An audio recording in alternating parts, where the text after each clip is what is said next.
Innallahu tukafil birizqih litulabatul ilm.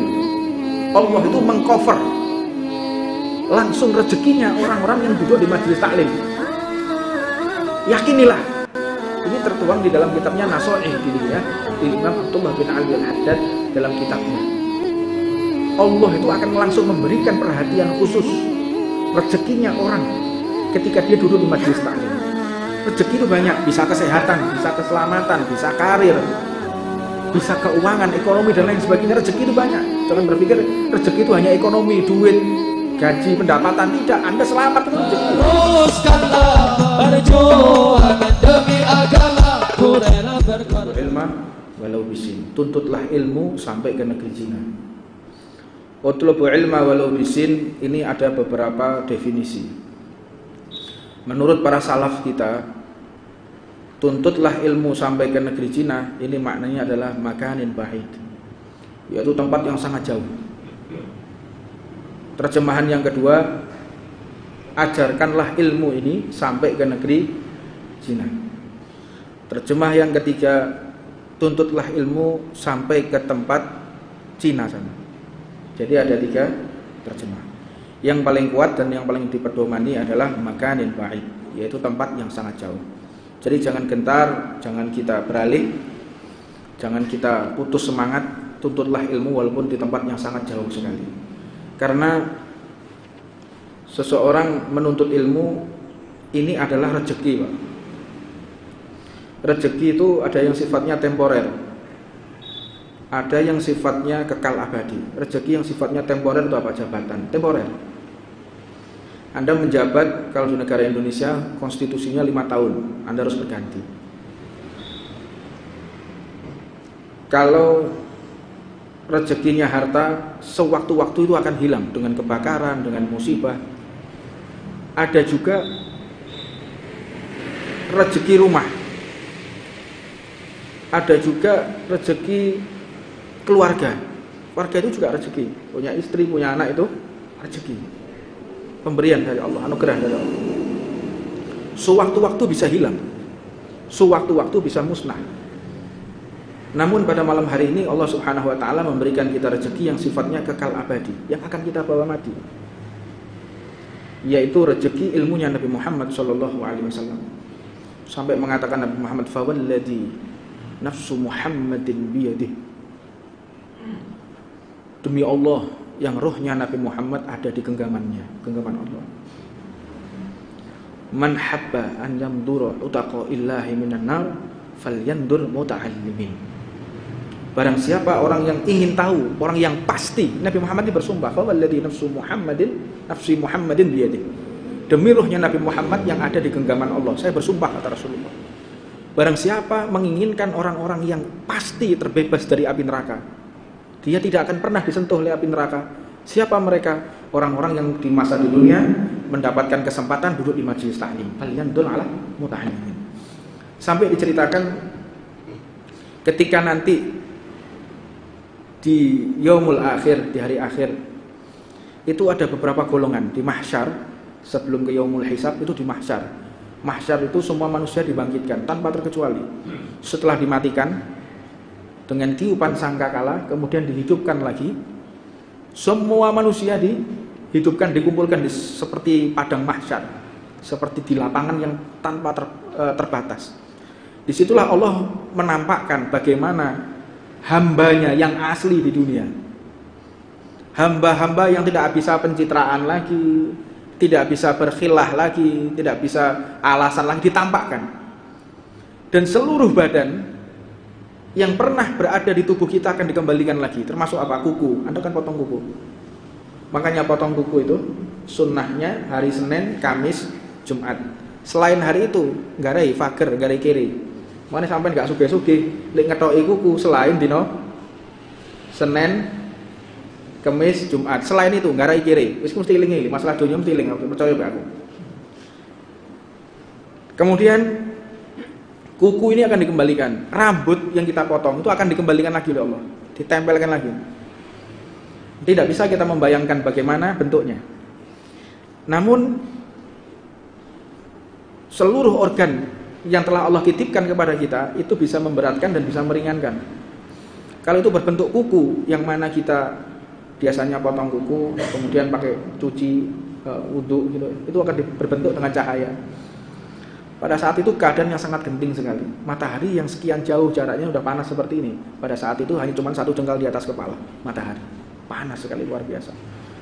Setelah itu diadakan Yaumul Hisab, setelah Nabi Muhammad memberikan syafaat, setelah Nabi Muhammad meminta kepada Allah untuk mengampuni semua hambanya. Allah Subhanahu wa ta'ala tidak pernah murka kepada hambanya. Di dunia ini Allah gak pernah murka.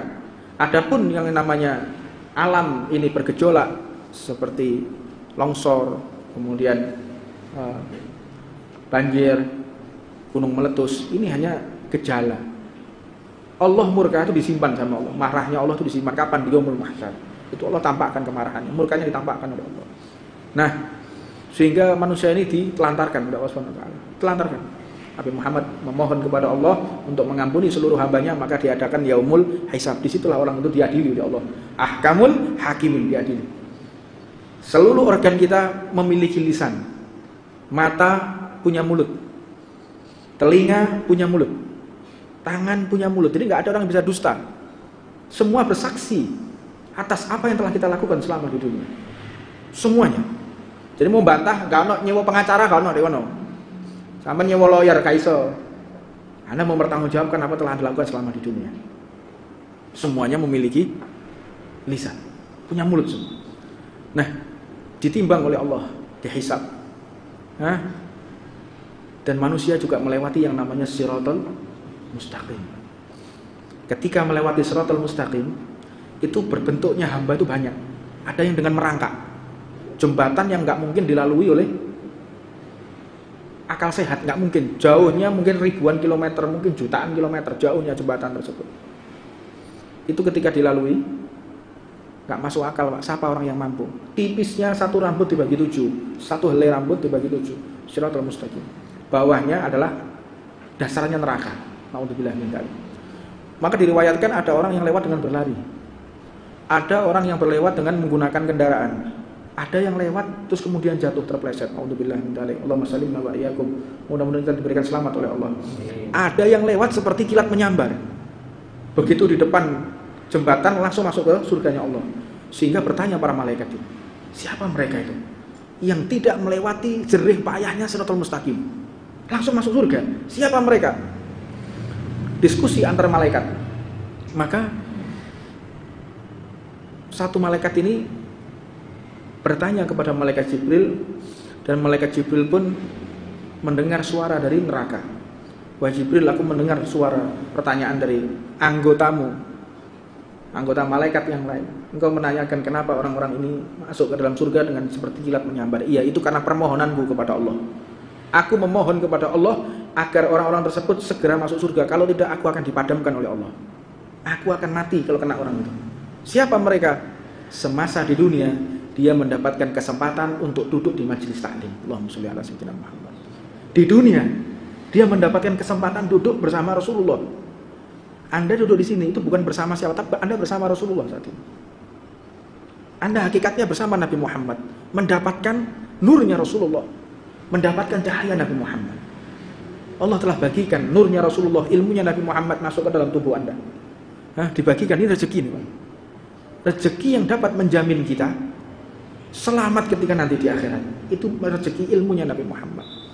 Untuknya tidak sembarangan orang memiliki kesempatan duduk di majelis taklim. Sulit, Pak. Majelis taklim ini jual mahal.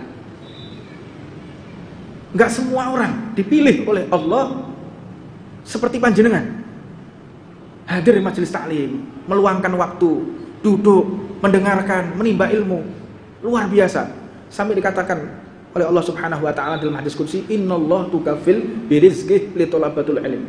Anda kalau kesulitan ekonomi, Anda kalau punya problem, Anda punya kesumpakan hidup, Anda punya permasalahan apapun juga, datang Anda ke majelis taklim. Innallaha tukafil birizqi li thalabatul ilm. Allah itu mengcover rezekinya orang-orang yang duduk di majelis taklim. Yakinilah. Ini tertuang di dalam kitabnya Nasoih Diniyah di Imam Abdullah bin Alwi Al-Haddad dalam kitabnya. Allah itu akan langsung memberikan perhatian khusus rezekinya orang ketika dia duduk di majelis taklim. Rezeki itu banyak, bisa kesehatan, bisa keselamatan, bisa karir, bisa keuangan, ekonomi dan lain sebagainya. Rezeki itu banyak. Jangan berpikir rezeki itu hanya ekonomi, duit, gaji, pendapatan. Tidak, Anda selamat itu rezeki. Anda sehat itu rezeki. Mungkin Anda punya sakit, sakit yang tidak kunjung sembuh, hadir Anda ke majelis taklim. Mudah-mudahan diberikan rezeki oleh Allah dalam diberikan kesehatan. Anda punya masalah apapun, punya hajat apapun, punya cita-cita apapun, berharap apapun, Anda duduk di majelis taklim. Insya Allah segala hajat apapun dikabulkan oleh Allah Subhanahu wa Ta'ala. Nah,